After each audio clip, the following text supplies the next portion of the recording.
Hello, glory to the universal God, source of all creation. This evening, I'm going to talk about what God, what heaven, what I think hell is, and how people on this planet shape that. Human beings. To me, heaven is, well, I didn't actually go there when I passed, but I saw God in a sense. God was this really bright, warm light that was full of knowledge, creativity, kindness. It was like staring into a star, but not being burnt, if you know what I mean. Being able to understand the star and everything around it and how everything worked. Like infinite knowledge just poured through me. And I was pretty knowledgeable beforehand, but that's sort of what it was like. And I think I've passed like 3 times now. So, yeah. And what's bothersome is I think hell, I think you have to be really bad to go there. Like, really bad. And I think it's not like a burning pit. I just think it's nothingness, emptiness, the lack of what I experienced as God. I don't think there's really much torture, but I think where most souls come back to is here, this plane, because it explains a lot. It explains like deja vu. It explains spirits floating around. It explains, spirits guarding you, from a lot of people tell me. And it's the problem arises when, to me, God wasn't. How do I put this? God doesn't judge you on this plane. He watches, but I believe he hardly ever interferes. I mean, you'll get like your little prayer answered, and praying is good. I'm not saying don't pray, never. But I'm saying God keeps his hands off 99.99999% of the time. He doesn't want, you know, anything to do. He takes notes. Oh, yeah, he takes notes. That's what I think it is. I think God just is constantly watching what you do everywhere. He's everything, everywhere. Me, you. And it's like mainly inside us. And I believe all energy is God. Anything that has mass matter. And that's how it watches you. So, like what Jesus said, looking at the rock and I am there, that kind of thing. And it makes sense. A lot of what Jesus said makes sense. That's why he's one of my favorites. And I really believe that like God gifted him a bunch of stuff. Because that was one of the 0.0001% of the time where he was just like, okay, I've had enough. Got to do something here. But what really upsets me, and should be upsetting to most people, is the whole karma thing. Now, I believe karma can work, but you have to have a world where it's based in justice, not injustice. Justice. We have mostly a bad world. It's run by bad people. It's run by sick billionaires who are PDF files and rich people that are constantly ruining the lives of poor people. And that's why when these preachers online, these prophets, these prophetess, these spiritual readers sit there and smirk and say, ooh, look at this person. They're getting what God's given them. No, I don't think it's that. I really don't.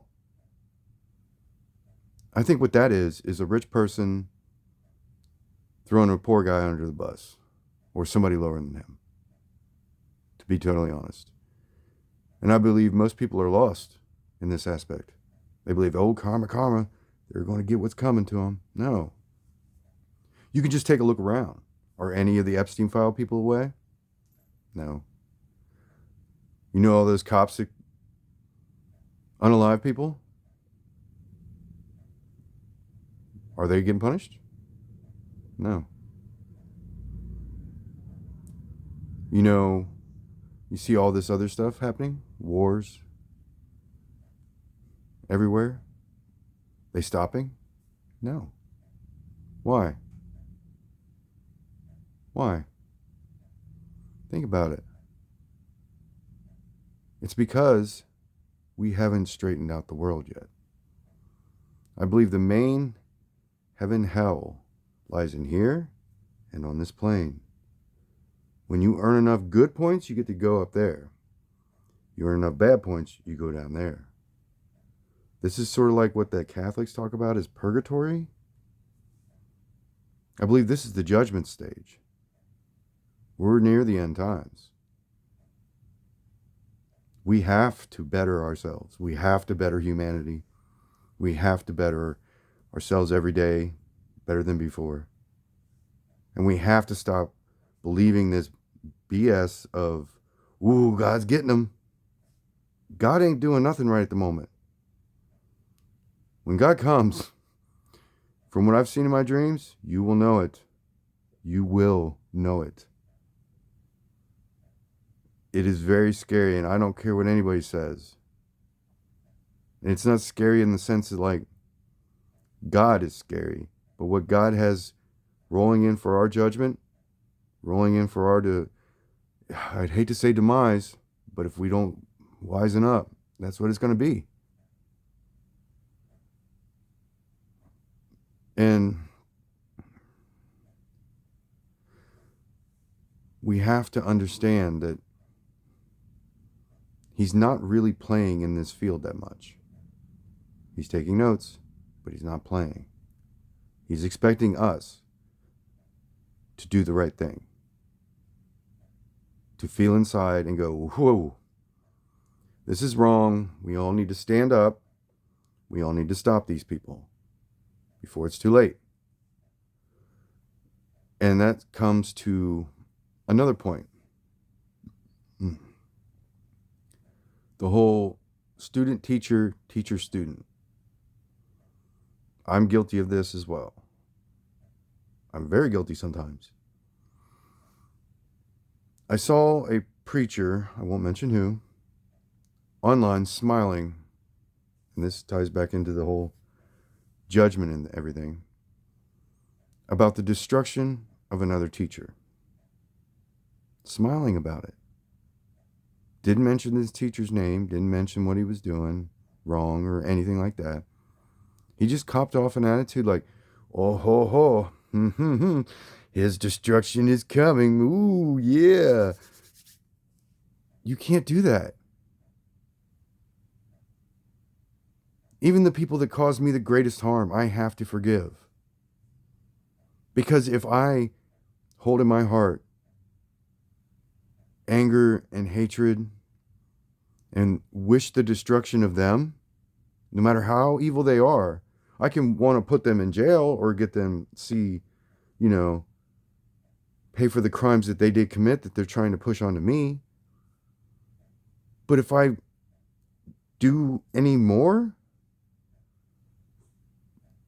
or pay people to do more, that's what's going on in this world. There's bags being passed around left and right from the rich down to the destitute so they can hurt other people. There was a saying once, I can't remember it right off the top of my head. I'll try to. Yeah, it was about some old millionaire tycoon back in the railroad days. And he was like, well, the slaves seem to be revolting, sir. what do we do? He's like, we'll just pay one half to kill the other half. And I'm like, that actually makes a lot of sense because you see it nowadays. You really do.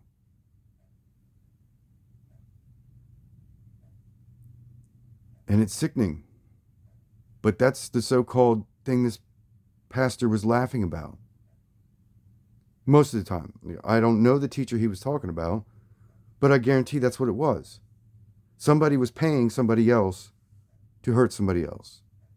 You see it all over. We have to stop that.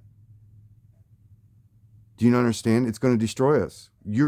We're literally offing and getting rid of all the good people.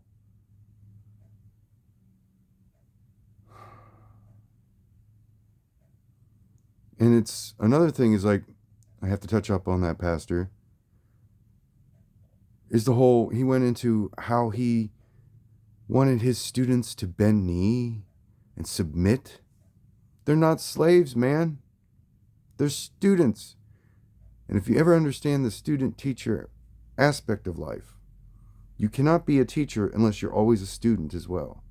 You always have to be learning. You always have to try to look at things with a fresh pair of eyes. Otherwise, you learn nothing. You're stuck in an endless loop. And sometimes a student can come up to you and say something that you never even thought of. And sometimes you can meet somebody who you thought was a student. Turns out they're your teacher. I've ran into a couple of that in my life when I was younger. I thought I knew way more than somebody else. The point is, this whole wrath of God stuff needs to stop. This is not the right way. In fact, it's the opposite of the right way. We as humans, we are not God. And if you even think you are, by saying those things, you're showing that you're acting like it. When you sit there and go, oh, look at that. That person got hurt. Yeah. No. Even if they were evil, still have pity. Still have compassion. Because one day, if it doesn't stop, it will be you that will be mocked and then hurt, even if you didn't do anything. Anyway, that's all I got to say. Ned Pirate Roberts out, and God be with you.